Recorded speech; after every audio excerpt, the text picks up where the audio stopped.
Hello student, class 12 का physics का question paper है सीबीएसई बोर्ड एग्ज़ाम 2025।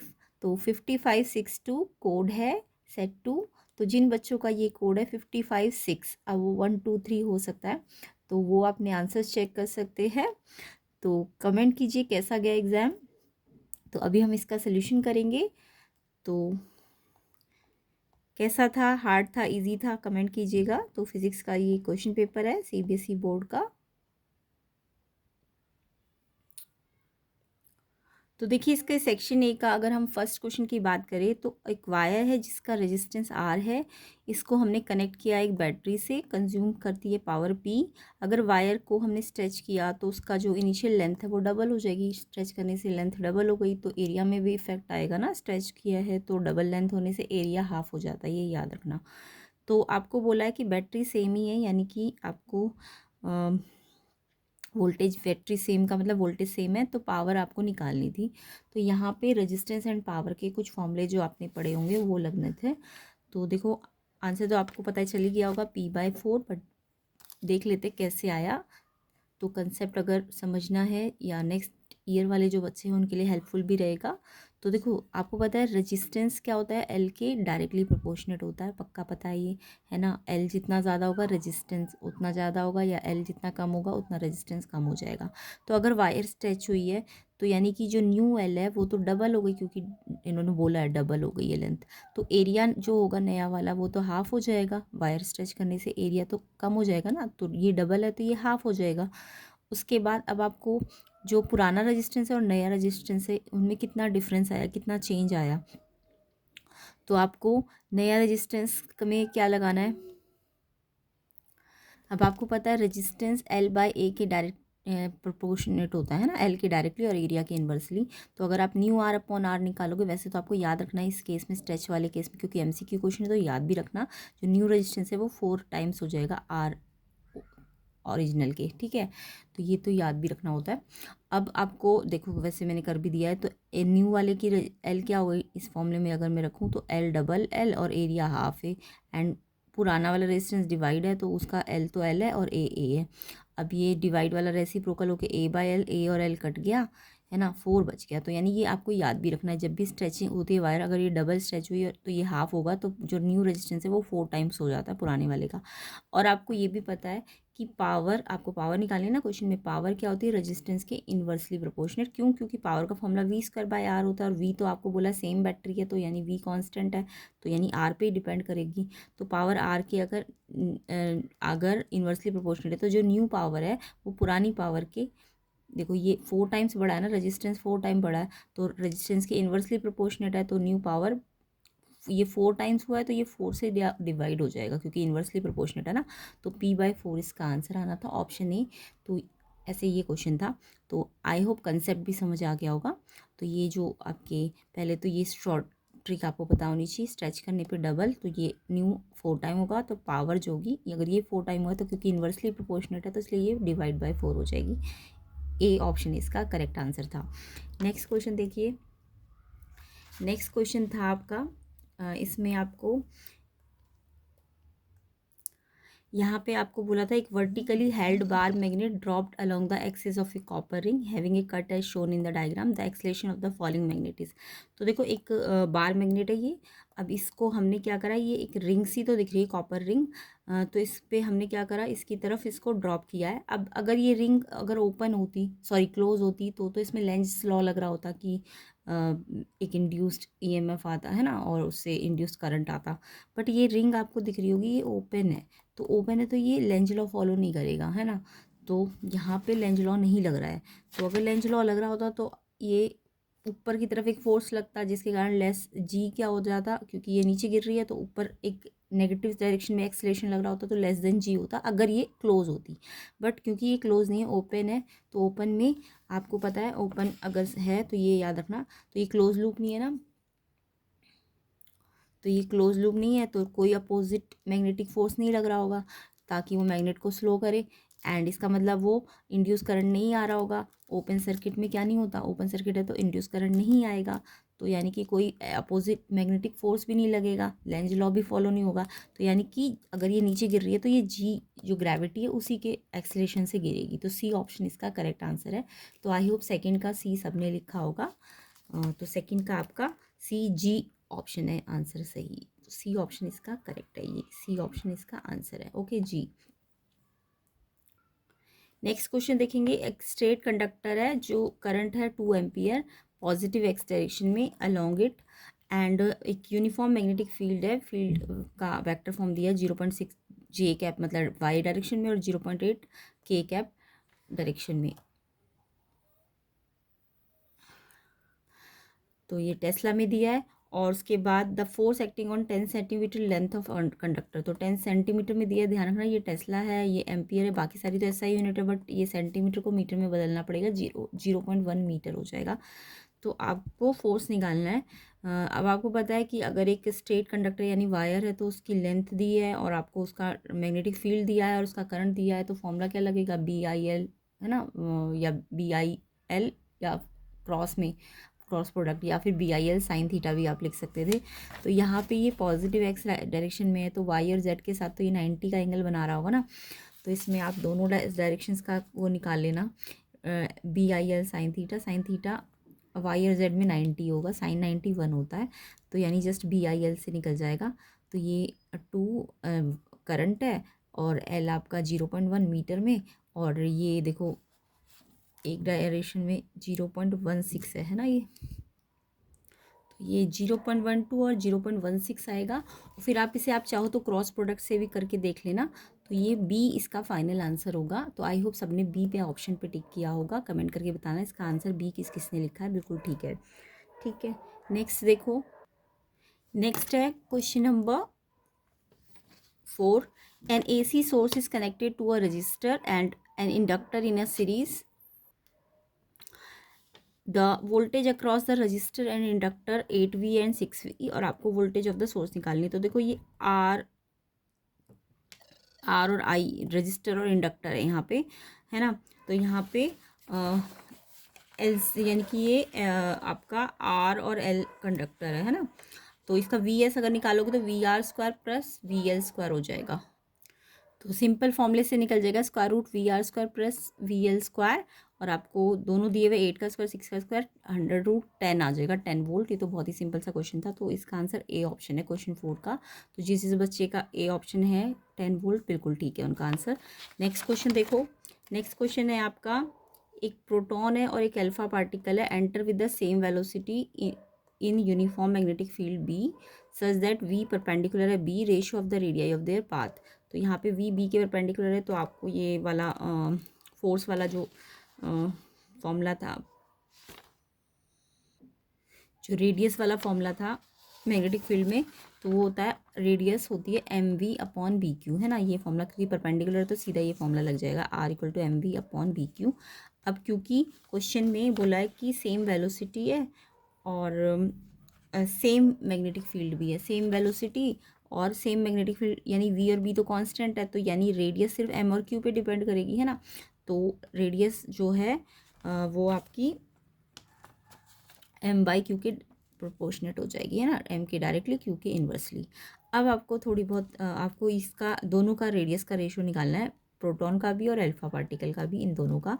तो अगर मैं प्रोटॉन का रेडियस का फॉर्मूला ये वाला लगाऊँ तो M प्रोटॉन का लूँगी, Q भी प्रोटॉन का लूँगी, एंड फिर डिवाइड क्या हो रहा है R अल्फ़ा, तो डिवाइड R अल्फ़ा के लिए भी यही फॉर्मूला लगाओ, M∝/Q अल्फ़ा, चार्ज अल्फ़ा का। तो अब यहाँ पे आपको MP अगर आप ऐसे ही रहने दो तो आपको पता है कि जो M अल्फ़ा होता है, ये आपको पता होना चाहिए, मास ऑफ अल्फ़ा 4 टाइम्स होता है मास ऑफ प्रोटॉन के, है ना, ये पता होगा। तो यहाँ पे मास ऑफ प्रोटॉन को एज इट इज़ रखना। Q ऑफ प्रोटॉन कितना होता है E, उसका चार्ज E होता है, एंड फिर डिवाइड है, तो डिवाइड में जब ये मल्टीप्लाई में आएगा तो ये चार्ज तो अल्फ़ा का ऊपर आ जाएगा, तो अल्फ़ा का चार्ज 2E होता है, ये E है तो ये 2E होगा।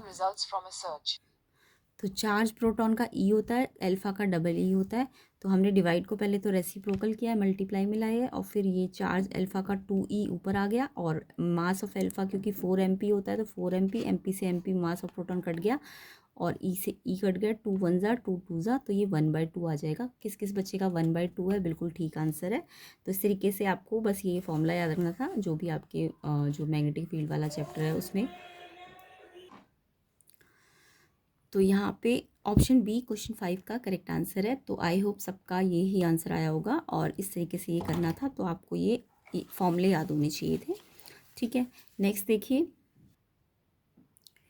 नेक्स्ट क्वेश्चन है, टू कोहेरेंट वेव्स है, each of intensity I not produce interference pattern on a screen, the average intensity of light on the screen.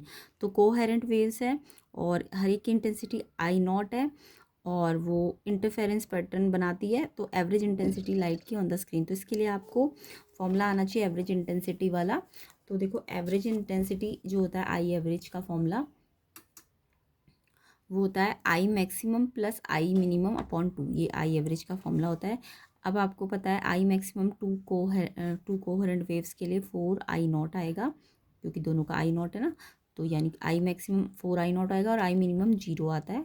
Upon में 2 करोगे तो डिवाइड करोगे तो 2I0, तो आई एवरेज आपका 2I0 आ जाएगा। ऑप्शन सी इसका आंसर है। बहुत ही सिंपल सा क्वेश्चन था ये। तो क्वेश्चन 6 का आंसर ऑप्शन सी है। किस किस बच्चे का आंसर बिल्कुल ठीक है, कमेंट करके बताइएगा। और ऐसे ही डिटेल सोल्यूशन कंसेप्ट सीखने के लिए आप चैनल को सब्सक्राइब कर सकते हैं। वीडियो को ज़्यादा से ज़्यादा लाइक करना, शेयर करना, एंड मैथ्स की भी प्लेलिस्ट बनी हुई है, उसको भी ज़रूर चेक कर लेना आपकी मैथ्स की प्रैक्टिस करने के लिए। नेक्स्ट क्वेश्चन देखेंगे, question 7। If R S and R P are the equivalent resistance of n resistors, each of value R in series and parallel combination respectively, then the value of R S minus R P. तो ये तो बहुत ही 10th level का ही question था। तो देखो R S जो है, इन्होंने बोला है जो आर एस है वो इक्विवेलेंट रेजिस्टेंस है एन रजिस्टर्स का। एन रजिस्टर्स ईच की वैल्यू आर है, यानी जब ईच वैल्यू सेम होती है तो आपको एक डायरेक्ट फॉर्मूला पता है ना।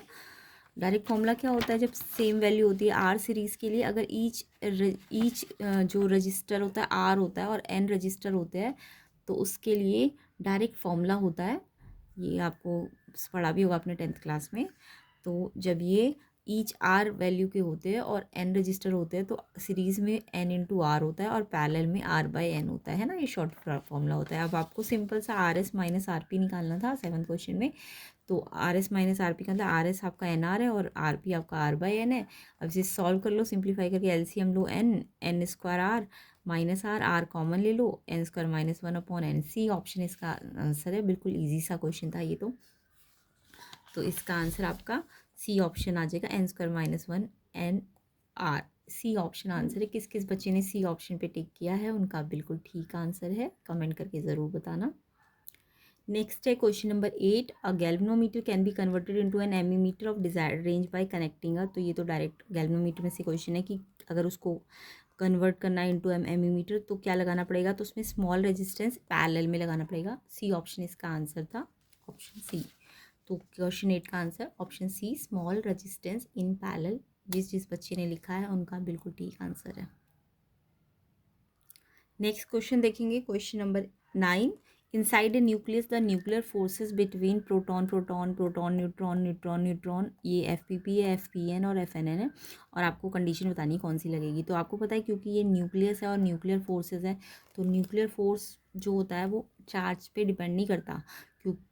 तो वो चार्ज पे डिपेंड नहीं करता, तो जितना वो प्रोटॉन प्रोटॉन पे फोर्स लगाएगा उतना ही वो proton neutron proton proton neutron या न्यूट्रॉन न्यूट्रॉन आपस में लगाएंगे, है ना।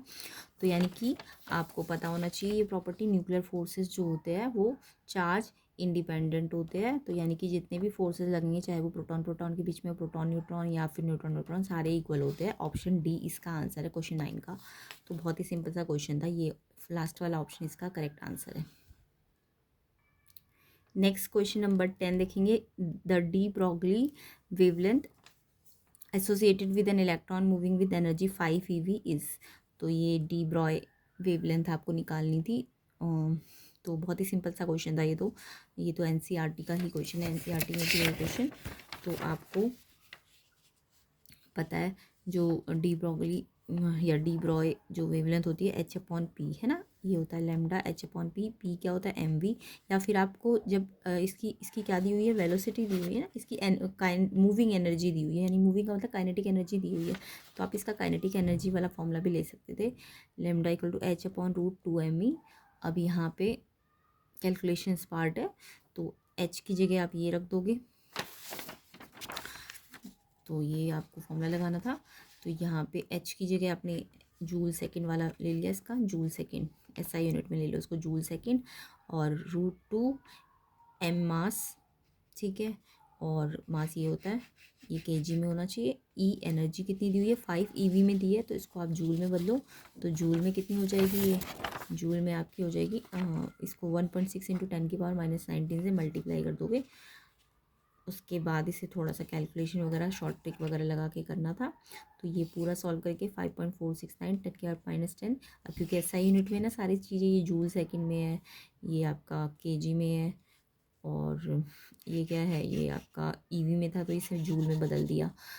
जूल में बदलने के लिए 1.6 × 10⁻⁻19, तो ये मीटर में आ जाएगा। अब आपको पता है नैनोमीटर में बदलना है, तो 1 नैनोमीटर 10⁻⁹ मीटर होता है, तो इसको हम 10⁻9 प्लस से, क्योंकि हम इसको इसमें बदलेंगे तो 10⁻⁹ उस साइड जाके प्लस हो जाएगी ना, तो 10⁻9 से मल्टीप्लाई करेंगे तो ये -1 हो जाएगी 10 की पावर, और फिर ये डेसिमल और आगे शिफ्ट कर दो तो ये 0.55 नैनोमीटर अप्रॉक्सीमेटली आ जाएगा।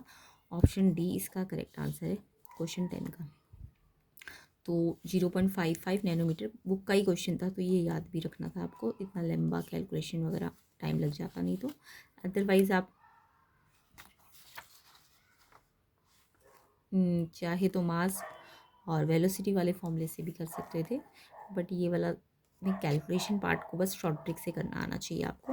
नेक्स्ट देखो, नेक्स्ट क्वेश्चन है, a piece of diamagnetic material free to move when placed in a uniform magnetic field.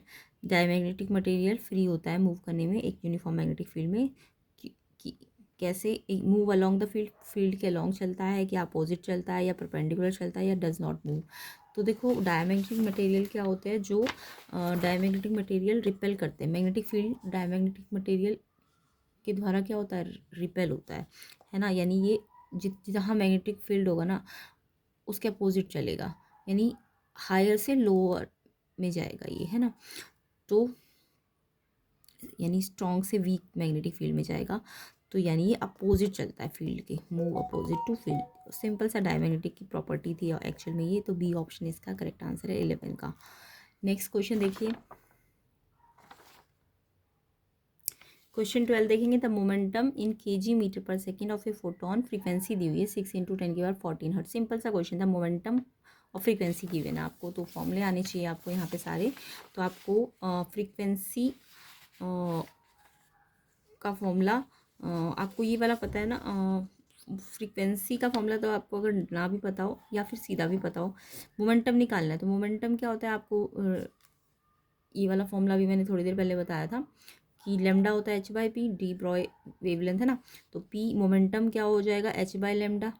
अब आपको पता है जो आपका वेव वाला वो वेव की इक्वेशन में से आता है, जो velocity equal to lambda into frequency, है ना, और वेलोसिटी क्या होती है फोटोन की, c, लैम्डा फ्रीक्वेंसी, न्यू मतलब फ्रीक्वेंसी, तो लैम्डा यहाँ से निकालो, क्योंकि मेरे को लैम्डा नहीं पता क्वेश्चन में, है ना, तो यहाँ से फ्रीक्वेंसी आपको पता है, तो आप इसमें से लैम्डा को सब्स्टिट्यूट कर लो, लैम्डा क्या हो जाएगा, लैम्डा हो जाएगा आपका, ये सारे फॉर्मूले आपको आने चाहिए, ये न्यू नीचे चला जाएगा, लैम्डा यही है, न्यू नीचे चला गया, c/न्यू।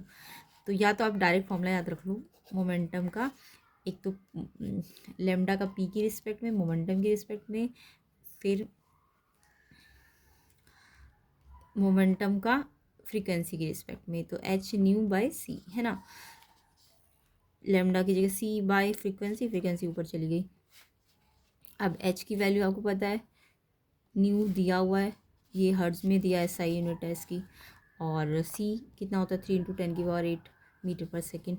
अब आप इसे सॉल्व करो, 3 × 2 = 6, कट गया ये, 2 से ये मल्टीप्लाई कर दो 13.2, और 10 की पावर -34, ये पावर माइनस होगी तो 6 बचेगी, फिर इसको सॉल्व करोगे तो -28 बचेगी, और फिर क्योंकि आपका डेसिमल साइंटिफिक नोटेशन में करना है तो 0.1 यहाँ शिफ्ट हो जाएगा, तो जब राइट शिफ्ट होता है तो +1 पावर हो जाएगी, तो -27, तो 1.32 10⁻⁻27 बी ऑप्शन इसका करेक्ट आंसर है।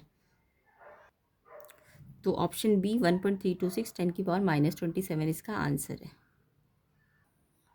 अब देखिए अजर्शन रीजन में 13 में अजर्शन क्या है, एक hole is an apparent free particle with effective positive electronic charge. Hole एक अपेरेंट फ्री पार्टिकल है, देखो पार्टिकल नहीं बट अपेरेंट बोला है इन्होंने, तो यस अपेरेंट फ्री पार्टिकल है और उसमें एक पॉजिटिव इलेक्ट्रॉनिक चार्ज होता है, पॉजिटिव होता है ना, उसमें से इलेक्ट्रॉन चला जाता है तो उसमें पॉजिटिव चार्ज आ जाता है, तो बिल्कुल ठीक है अजर्शन। रीजन एक hole is not necessarily a vacancy left behind by an electron in the valence band. क्या होल के लिए ज़रूरी नहीं है कि वो वैकेंसी छोड़ जाए, तो नॉट नेसेसरी लिखा है तो है, नॉट नहीं होना चाहिए था यहाँ पे, तो ये गलत लिखा है, तो ये एजर्शन सही है, रीज़न गलत है। तो 13 का आपका एजर्शन तो सही है, एजर्शन तो सही है बट रीज़न आपका रीज़न गलत है, तो ऑप्शन सी देखो इसका ऑप्शन सी इसका आंसर है, एजर्शन सही रीज़न गलत, ठीक है। नेक्स्ट क्वेश्चन देखो,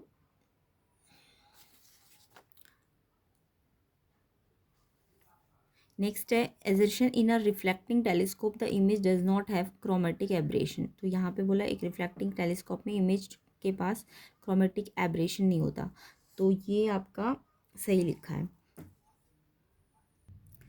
तो क्रोमेटिक एब्रेशन का मतलब तो सबको पता है ना कि ये कलर फ्रिंजिंग जो होती है, यानी कि ये कलर डिस्टॉर्ट हो जाता है और अनवांटेड कलर की आउटलाइन आ जाती है मेन लाइन के साथ, तो उसको हम क्रोमेटिक एब्रेशन कहते हैं।